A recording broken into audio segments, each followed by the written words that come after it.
August 4. Christ, our Helper and Redeemer. As by one man's disobedience many were made sinners, so by the obedience of one shall many be made righteous. Romans chapter 5, verse 19.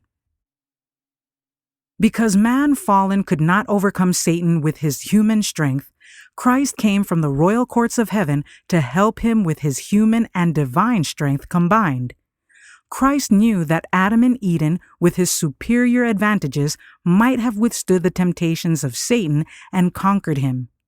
He also knew that it was not possible for man, out of Eden, separated from the light and love of God since the fall, to resist the temptations of Satan in his own strength. In order to bring hope to man and save him from complete ruin, he humbled himself to take man's nature, that, with his divine power combined with the human, he might reach man where he is. He obtains for the fallen sons and daughters of Adam that strength which it is impossible for them to gain for themselves, that in his name they may overcome the temptations of Satan. Adam and Eve in Eden were placed under most favorable circumstances. They were without the condemnation of sin. The author of their existence was their teacher. But they fell beneath the power and temptations of the artful foe.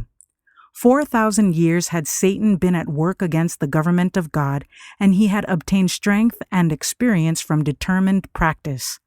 Fallen men had not the advantages of Adam in Eden. They had been separating from God for 4,000 years.